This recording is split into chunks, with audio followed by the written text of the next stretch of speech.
ಬೈರ್ಮಂಗ್ಲ ಹಾಗೂ ಕಂಚಕರ್ನಹಳ್ಳಿ ಪಂಚಾಯಿತಿಯ ಅಕ್ವೇರ್ ವಿರುದ್ಧದ ಪ್ರತಿಭಟನೆ ಇವತ್ತು ನಡೆಯುತ್ತಿದೆ. ಗ್ರೇಟರ್ ಬೆಂಗಳೂರು ವಿರುದ್ಧ ಇದು ಪ್ರಾರಂಭವಾಗಿದೆ. ಈ ಪ್ರತಿಭಟನೆಗೆ 24 ಹಳ್ಳಿಯ ರೈತರು ಹಾಗೂ ಕರ್ನಾಟಕದ ರೈತ ಮುಖಂಡರು, ರೈತ ಬೆಂಬಲಿಗರು ಬಂದು ನಮಗೆ ಸಹಕಾರ ನೀಡುತ್ತಿದ್ದಾರೆ. ನಿಜವಾದಂತ ರೈತರನ್ನ ಒಕ್ಕಲೆಬ್ಬಿಸ್ತಾ ಇದ್ರಲ್ಲ, ಇದು ನೀವು ಸರ್ಕಾರ ಮಾಡ್ತಕ್ಕಂಥ ಕೆಲಸನ, ಸರ್ಕಾರ ಮಾಡ್ತಕ್ಕಂಥ ಜವಾಬ್ದಾರಿನ, ಇದನ್ನ ನೀವು ಗಂಭೀರವಾಗಿ ಯೋಚನೆ ಮಾಡಬೇಕಾಗಿದೆ. ನಿಮ್ಮ ಸರ್ಕಾರ ಸರಿಯಾದ ರೀತಿಯಲ್ಲಿ ಕೆಲಸ ಮಾಡಿದ್ರೆ ಇವತ್ತು ಚೇತನ್ ಅವರು ಬೀದಿಗಿಳಿತಾರಲ್ಲ, ರೈತ ಸಂಘಟನೆಯವರು ಬೀದಿಗಿಳಿತಾರಲ್ಲ ರೈತರ ಪರವಾಗಿ.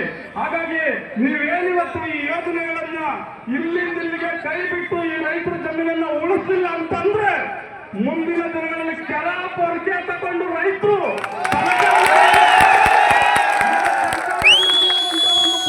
ಚಳವಳಿಯನ್ನು ಮಾಡೋದ್ರ ಮುಖಾಂತರ ನಮ್ಮ ಭೂಮಿಯನ್ನ ನಾವು ರಕ್ತವಸು ತರ್ಪಣೆ ಮಾಡತಕ್ಕಂಥ ಭೂಮಿಯನ್ನ ಹೇಗೆ ಉಳಿಸ್ಕೊಳ್ಬೇಕು ಅಂತ ಗೊತ್ತಿದೆ. ಇವತ್ತು ದೇವನಹಳ್ಳಿ ಏನಾಗಿದೆ ಮತ್ತು ಕರ್ನಾಟಕ ರಾಜ್ಯಾದ್ಯಂತ ಏನೇನು ನಡೀತದೆ ಅಂತೆಲ್ಲ ಗೊತ್ತಿದೆ. ಈ ಸರ್ಕಾರ ಏನು ಶಾಶ್ವತ ಅಲ್ಲ. ರೈತ ಮನಸ್ಸು ಮಾಡಿದ್ರೆ ಈ ಸರ್ಕಾರ ಶಾಶ್ವತ ಅಲ್ಲ.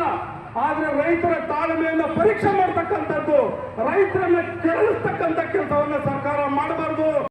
ತಾವು ಭೂ ಸ್ವಾಧೀನ ಪಡಿಸಿದ ಮುಂಚಿತವಾಗಿ ಅನೇಕ ಕಾನೂನುಗಳನ್ನು ಕಂಡಿದ್ದೇವೆ. ಯಾರಾದ್ರೂ ಒಬ್ಬ ರೈತರನ್ನ ಬಂದು ತಮ್ಮ ಮನೆಯಲ್ಲಿ ಒಂದು ನೋಟಿಸ್ ಅನ್ನ ಕೊಟ್ಟಿದ್ದೀರಾ ಅಥವಾ ರೈತರ ಸಭೆಯನ್ನ ಮಾಡಿದ್ದೀರಾ? ಇಲ್ಲಿರುವಂತ ಕಂಚಿಗನಹಳ್ಳಿ ಇರ್ಬೋದು, ಬೈರಮಂಗ್ಲ ಇರ್ಬೋದು, ಯಾರು ತಹಸೀಲ್ದಾರು, ಯಾರು DCSC, ಯಾರು ಸರ್ಕಾರಿ ಅಧಿಕಾರಿ ಬಂದು ನಿಮಗೆ ಕೇಳಿದಾರ? ಅವ್ರು ಕೇಳಕ್ ಬಿಡ್ತಾನೆ ಇಲ್ಲ.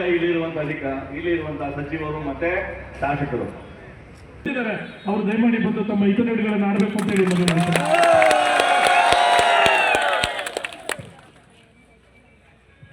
ಹಿರಿಯರೇ, ವೇದಿಕೆ ಮೇಲಿರುವ ಗಟ್ಟಿಯಾದ ಹೋರಾಟಗಾರರೇ, ರೈತ ಬಾಂಧವರೇ, ಎಲ್ಲರಿಗೂ ನಮಸ್ಕಾರ, ಎಲ್ಲರಿಗೂ ಶರಣು. ನಿಮ್ಮ ಹೋರಾಟ ಏನಿದ್ದಲ್ಲಿ ಬೈರಮಂಗಲದಲ್ಲಿ ಮತ್ತೆ 10 ಹಳ್ಳಿಗಳಲ್ಲಿ 9,000 ಎಕರೆಯನ್ನ ರೈತ ಭೂಮಿನ ಅದನ್ನ ಗ್ರೇಟರ್ ಬೆಂಗಳೂರು ಇಂಟಿಗ್ರೇಟೆಡ್ ಟೌನ್ಶಿಪ್ ಅನ್ನೋ ರೀತಿಯಲ್ಲಿ ಅಪಾರ್ಟ್ಮೆಂಟ್ಗಳು, ಕ್ರಿಕೆಟ್ ಸ್ಟೇಡಿಯಂಗಳು, ದೊಡ್ಡ ದೊಡ್ಡ ಕಾಂಕ್ರೀಟ್ ಕಾರ್ಡ್ ಮಾಡಕ್ ಹೊರಟಿದಾರಲ್ಲ, ಅದನ್ನೆಲ್ಲ ನೀವೆಲ್ಲ ಗಟ್ಟಿಯಾಗಿ ವಿರೋಧ ಮಾಡೋದಕ್ಕೆ ನನ್ನ ಬೆಂಬಲ ಎಲ್ಲಿದ್ರು. ಇದನ್ನ ಈ ಜಮೀನ ಬೇಕೇ ಬೇಕು, ನಮ್ಗೆ ಬೇಕೇ ಬೇಕು ಅನ್ನೋರು ಕೈ ಎತ್ತಿ ನೋಡೋಣ. ಅಣ್ಣ ಸುಮ್ಮನೆ ಬಂದಿದ್ದೀವಿ ಹೋರಾಟಕ್ಕೆ, ನೋಡುವ ಏನ್ ಮಾತಾಡ್ತಾರೋ ಇವರು ಅಂತ ಅನ್ನೋರು ಕೈ ಎತ್ತಿ. ಯಾರು ಇಲ್ಲ ತಾನೆ?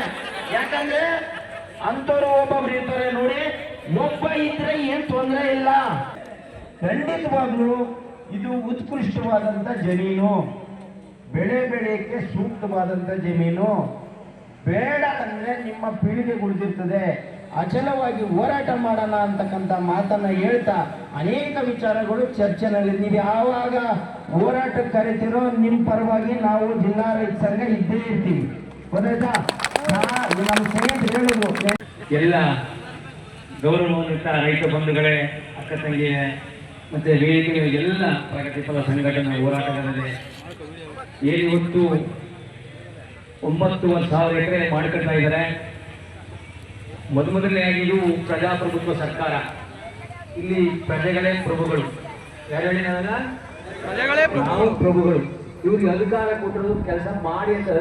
ಅಧಿಕಾರದ ರಾಜಕಾರಣಿಗಳಿಗೆ, ಅಧಿಕಾರಿಗಳ ಮೇಲೆ ಅಧಿಕಾರಿಗಳಿಂದ ನಮ್ಮ ಮೇಲೆ ಅಧಿಕಾರ ಮಾಡಿ ಅಂತಲ್ಲ, ನಮ್ಮ ಮೇಲೆ ಸೇವೆ ಮಾಡಿ ಅಂತ. ಏನ್ ಹೇಳಿ? ಸೇವೆ ಮಾಡಿ ಅಂತ. ಅಧಿಕಾರ ನಮ್ಮ ಮೇಲೆ ಮಾಡಿ ಅಂತ ಕೊಟ್ಟಿಲ್ಲ, ಮಾಡ್ಬೇಕಾದ್ರೆ ಮನೇಲಿ ಅಧಿಕಾರ ಮಾಡಬೇಕು. ಹಾಗಾಗಿ ಇವತ್ತು ಭೂತಾಯಿ ನಿಮಗೆ ಒಂದು ಅಗ್ನಿ ಪರೀಕ್ಷೆ ಕೊಟ್ಟಿದ್ದಾರೆ, ನನ್ನನ್ನ ಮಾರ್ಕತಾ ಇದ್ದಾರೆ. ನಾವು ಉಳಿಸ್ಕೋಬೇಕೋ ಬೇಡವನ್ನೋದು ಅಗ್ನಿ ಪರೀಕ್ಷೆ. ಭೂತಾಯಿ ನಮ್ಗೆ ಅಗ್ನಿ ಪರೀಕ್ಷೆ ಕೊಟ್ಟರೆ ನಾವೇನ್ ಮಾಡ್ಬೇಕೀಗ? ನಾವು ಭೂತಾಯಿನ ಉಳಿಸ್ಕೋಬೇಕು. ದೇಶಕ್ಕೆ ಅನ್ನ ಕೊಡುವ ಅನ್ನದಾತರಿಗೆ, ಶ್ರಮಜೀವಿಗೆ, ಹೇಗಿಲ್ಲ ಯೋಗಿಗೆ, ರೈತ ಮಕ್ಕಳಿಗೆ, ರೈತ ಮಹಿಳೆಯರಿಗೆ ಅಂತ ಕಾಯ್ದೆಗಳನ್ನ ಅಂಗೀಕಾರ ಮಾಡಿಕೊಂಡ್ರು. ಅದೇ ರೀತಿ ಕರ್ನಾಟಕದಲ್ಲಿ 2019 ಕಾಯ್ದೆ ಮಾಡ್ಕೊಂಡಿದ್ದಾರೆ.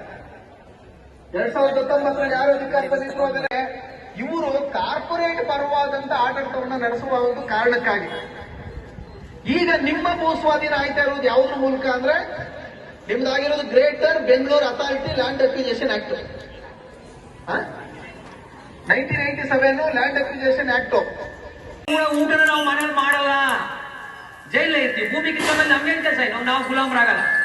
ಎಷ್ಟು ಜೈಲಿದಾವ್, ಎಷ್ಟು ಪೊಲೀಸ್ನವ್ರಿದ್ದಾರೆ, ಎಷ್ಟು ರೈತರಿದಾವ್, ಎಲ್ಲ ಅವರು ಊರಲ್ಲಿ ಕೂತ್ಕೊಂಡ್ರು. ಏನ್ ಸರ್ಕಾರ ಏನ್ ಮಾಡಕ್ಕಾಗ್ದು? ಎಲ್ಲ ಅವ್ರ ಊರಲ್ಲೇ ಕೂತ್ಕೊಂಡ್ರು. ಎಲ್ಗೂ ಬರೋದು ಬಿಡಿ, ನಿಮ್ಮ ಊರಲ್ಲಿ ನೀವು ಕೂತ್ಕೊಂಡ್ರೆ ಏನು ಮಾಡಕ್ಕಾಗಲ್ಲ. ಕಾನೂನು ನಿಮ್ಗಿಂತ ಹೆಚ್ಚು ನಮಗ್ ಗೊತ್ತು. ಕಾನೂನು ಹೆಂಗ್ ಮಾಡ್ಬೇಕು ಅಂತ ಗೊತ್ತು. ನೀವೆಲ್ಲ ಮಾಡ್ತಾರೆ ನಮ್ಮ ಮೇಲೆ ದಬ್ಬಾಳಿಕೆ ಮಾಡ್ತಾ ಇದ್ದೀರಾ. ನಾವೆಲ್ಲ ಕಾನೂನ ಕೈ ತಕ್ಕೊಂಡ್ರೆ ನೀವೇನು ಮಾಡಕ್ಕಾಗಲ್ಲ, ಏನು ಮಾಡಕ್ಕಾಗಲ್ಲ. ಕಾನೂನು ನಾವು ಕೈ ತಕ್ಕೊಂಡಿಲ್ಲ. ಇದೇ ರೀತಿ ನೀವು ಮುಂದುವರೆದ್ರೆ, ನಮ್ಮ ಮೇಲೆ ಈ ತರ ಪ್ರಹಾರಗಳನ್ನ ನೀವು ಮಾಡಕ್ ಹೋದ್ರೆ ಇಡೀ ಕರ್ನಾಟಕ ಜನತೆ ಕಾಲ್ ತಗತ್ತಲ್ಲ. ಕರ್ನಾಟಕ ರಾಜ್ಯ ಸಂಘ ಹೇಳ್ಕೊಟ್ಟದ ತಗೋತೀವಿ, ಎಲ್ಲರೂ ಅರೆಸ್ಟ್ ಮಾಡಿ. ನೀವು ಅದ್ರ ತಪ್ಪರು ಗೋರಿ ಅರೆಸ್ಟ್ ಮಾಡಿ. ನಿಜವಾಗಿ ಪೊಲೀಸ್ ವ್ಯವಸ್ಥೆ ಭ್ರಷ್ಟತ ಇರ್ಬೇಕು ಹೊರತು ಪ್ರಾಮಾಣಿಕವಾಗಿ ಒಳಗೊಳವ್ರ ಮೇಲೆ ಬೀಳ್ತಾ ಇದ್ದಾರೆ. ನಾವೇನು ತಂಟೆಗೆ ಬೈದವ್ರು ತಂಟೆಗೆ? ನಾವೇನಾದ್ರು ಪೊಲೀಸ್ನವ್ರು ತಂಟೆಗೆ ಹೋಗಿದ್ವ? ಡಿ ಕೆ ಶಿವಕುಮಾರ್ ತಂಟೆಗೆ ಹೋಗಿದ್ವ? ನಮ್ ದಂಡಕ್ಕೆ ಇವ್ರು ಬಂದ್ಬಿಟ್ಟು ನಿಮ್ ಭೂಮಿ ಕಿತ್ತದ ಎಷ್ಟು ತಾಕತ್ತಿತ್ತು ಸರ್ ಅವ್ರಿಗೆ? ನಾವು ಹೋರಾಟ ಮಾಡೋದು ಬೇಡವಾ? ಆಯ್ತಪ್ಪ, ನಿಮ್ ಸಂಬಳನೇ ಕೊಡ್ತೀವಿ. ಮಧ್ಯಾಹ್ನ ಏನು ಊಟ ಮಾಡ್ರಿ ನೀವು? ರೈತ ತಿಂದಿದ್ರೆ ತಟ್ಟೆ ಮೇಲೆ ಹಣ ತಿಂದರೆ, ಅನ್ನ ತಿಂದರೆ ಇವೆಲ್ಲವ ಏನ್ ತಿನ್ಬೇಕಪ್ಪ? ರೈತ ಸ್ನೇಹಿ ಪೊಲೀಸ್ ಆಗ್ಬೇಕು. ಬೇಕಾದ್ರೆ ಕೂತ್ಕೊಂಡು ಡಿ ಕೆ ಶಿವಕುಮಾರ್ ಮುಖ್ಯಮಂತ್ರಿ ಹೇಳ್ತಾರೆ, ನೀವು ರೈತರ ಪರವಾಗಿರ್ಬೇಕು, ಅರೆಸ್ಟ್ ಮಾಡಿ ನಮ್ಮನ್ನ. ಸರ್ಕಾರಕ್ಕೆ ತಲುಪುತ್ತೆ ಇವತ್ತು. ಶಾಂತಿ ಶಾಂತಿ ಶಾಂತಿ ಶಿಸ್ತು. ರೈತರ ಹೋರಾಟಕ್ಕೆ, ರೈತ ಚಳವಳಿಗೆ, ರೈತ ವಿರೋಧಿ ಭ್ರಷ್ಟ ಪೊಲೀಸ್ ವ್ಯವಸ್ಥೆಗೆ, ರೈತ ವಿರೋಧಿ ಭ್ರಷ್ಟ ಪೊಲೀಸ್ ವ್ಯವಸ್ಥೆಗೆ. ನೋಡಿ, ಪೊಲೀಸ್ನವರು ನಮ್ಮ ಅಣ್ತಮ್ಮಿಂದ್ರೆ ಅವ್ರು ಏನು ಬೇರೆಯವರಲ್ಲ. ನೆಕ್ಸ್ಟ್ ಅವ್ರಿಗೂ ಬರ್ತಾರೆ ಟ್ರೈನಿಂಗ್ ಕೊಡಕ್ಕೆ, ಬಹುರಾಷ್ಟ್ರೀಯ ಕಂಪನಿಗಳು ಬರ್ತಾರೆ ಅವ್ರಿಗೂ. ನೆಕ್ಸ್ಟ್ ಅವ್ರ ಮಕ್ಕಳು ರೈತರು, ಅವ್ರ ಮಕ್ಕಳಿಗೂ ಪೊಲೀಸ್ ಕೆಲಸ ಸಿಗಲ್ಲ. ಯಾರಿಗೂ ಪೊಲೀಸ್, ಎಲ್ಲ MNC ಕಂಪನಿ ಕೈಗಳ ಗುಲಾಮರಾಗಬೇಕಾಗುತ್ತೆ. ಹಾಗಾಗಿ ಅವ್ರು ವಿಧಿ ಇಲ್ಲ. ಹಾಗಾಗಿ ಫಸ್ಟ್ ನಾವು ಏನು ಇನ್ಸ್ಪೆಕ್ಟರ್ ಇದ್ರೆ, ನೀವು ಫಸ್ಟ್ ಜನಗಳಿಗೆ ನೀರಿನ ವ್ಯವಸ್ಥೆ ಮಾಡಿ. ಫಸ್ಟ್ ನೀರನ್ನ, ಕುಡಿಯೋ ನೀರಿನ ವ್ಯವಸ್ಥೆ ಮಾಡಿ ನೀವು ಇಲ್ಲಿಗೆ. ನೋಡಿ, ರೈತರು ಪೊಲೀಸ್ ಅವ್ರಿಗೆ ಗಾಡಿ ಮಾಡೋ ರಕ್ಷಣೆ ಬರ್ಬೇಕು. ಅವರು ಕಳ್ಳಂಗ ಕೇಸ್ ಹಾಕ್ಬೇಕು. ಎಷ್ಟು ಜನ ಕಳ್ಳರಿದ್ದಾರೆ ವಿಧಾನಸೌಧದಲ್ಲಿ? ಒಬ್ಬರಿಗೂ ಕೇಸ್ ಹಾಕಲ್ಲ ಅವರು, ಒಬ್ಬರಿಗೂ ಕೇಸ್ ಹಾಕಲ್ಲ ಅವ್ರು. ನಮ್ಮ ಮೇಲೆ ಬಂದ್ರೆ ಕೇಸ್ ಹಾಕಿ ಕೇಸ ಏನಂತ ಹಾಕಿರಿ ಕೇಸ? ನೀವು ನಿಮ್ಮ ಮೇಲೆ ನಮಗ್ ಕೊಡಕ್ ಬರಲ್ಲ. ಪೊಲೀಸ್ನವ್ರ ಮೇಲೂ ಕಂಪ್ಲೇಂಟ್ ಕೊಡ್ಬೋದು, ಪೊಲೀಸ್ನವ್ರ ಮೇಲೂ ಕೊಡ್ಬೋದು ಕಂಪ್ಲೇಂಟ್. ಅವ್ರಿಗೆ ಕೊಂಬಿದಾವ? ಅವ್ರು ನಮ್ಮಂದ್ರ ಮನುಷ್ಯರಿಗೆ, DC ನಮ್ಮಂದ್ರ ಮನುಷ್ಯರಿಗೆ. ಅವರು ತಪ್ಪು ಮಾಡಿದಾಗ ಒಂದಷ್ಟು ಹೋರಾಟ ಮಾಡ್ಬೇಕಾಯ್ತು. ನಾವು ಮೊನ್ನೆ ಚಾಮರಾಜನಗರದಲ್ಲಿ RFO 8 ಹೊಡಿದ್ರೆ ಒಬ್ಬ ರೈತರಿಗೆ ನಾವು FIR ಮಾಡಿಸ್ತೀವಿ, ಅಲ್ಲಿ ಗಲಾಟೆ ಮಾಡಿ. ಹಾಗಾಗಿ ಕಾನೂನಲ್ಲಿ ಎಲ್ಲರೂ ಒಂದೇ, ಪ್ರಜಾಪ್ರಭುತ್ವದಲ್ಲಿ ನಾವು ಸುಪ್ರೀಮು. ನೀವು ಇದನ್ನ ತಿಳ್ಕೊಂಡು ಕಾನೂನು ಅದೇ ಯಾರನ್ನೋ ನೋಡ್ತಿದ್ದೀರಿ, ನೀವು ಯಾರನ್ನ ನೋಡ್ತಾ ಇದ್ದೀರಿ? ನೋಡಿ, ಇದೇ ನಾವು ಕೂತ್ಕೊಳ್ಳಿ, ಎಲ್ಲರೂ ಕೂತ್ಕೊಳ್ಳಿ. ಶಾಂತಿ ರೈತ